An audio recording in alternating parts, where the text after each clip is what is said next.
एक समय की बात है। हरे भरे जंगल में एक चालाक कौवा रहता था जिसका नाम कोको था। कोको अपनी तेज सोच और समझदारी के लिए जंगल के जानवरों के बीच प्रसिद्ध था। एक दिन गर्मी बहुत तेज थी और सूरज बहुत ही तेजी से चमक रहा था। सभी नदियां और तालाब सूख गए थे। कोको को बहुत प्यास लगी थी और वह जंगल में पानी की खोज में उड़ रहा था।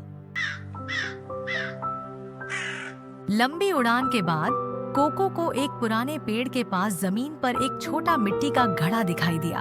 उत्साहित होकर वह जल्दी से उसके पास उतरा। घड़े में झांकते हुए उसने देखा कि घड़े के तले में थोड़ा सा पानी है, लेकिन पानी का स्तर इतना नीचे था कि उसकी चोंच वहां तक नहीं पहुंच पा रही थी। कोको ने ठान लिया कि वह अपनी प्यास बुझाएगा। उसने कुछ देर सोचा और फिर उसे एक चालाक विचार आया। उसने इधर उधर देखा और जमीन पर कुछ छोटे छोटे कंकड़ पाए। उसने एक एक करके कंकड़ अपनी चोंच में उठाए और उन्हें घड़े में डाल दिया।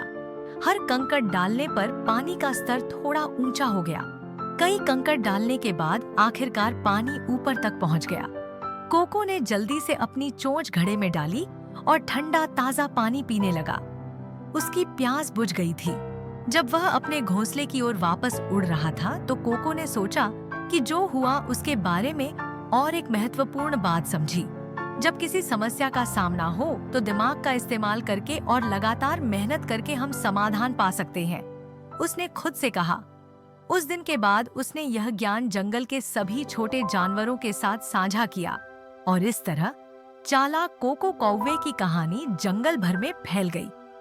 सभी जानवरों ने रचनात्मक रूप से सोचने और कभी हार न मानने का महत्व समझा, चाहे स्थिति कितनी भी कठिन क्यों न लगे।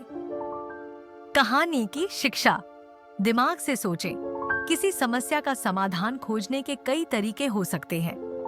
हिम्मत रखें, जब चीजें कठिन लगें, तब भी हार मत मानो। कोको की चालाकी और उसकी सोच जंगल में एक मिसाल बन गए, जो सभी को याद दिलाते हैं कि थोड़ी सी सोच और चतुराई से किसी भी चुनौती का सामना किया जा सकता है। Like, comment, and subscribe.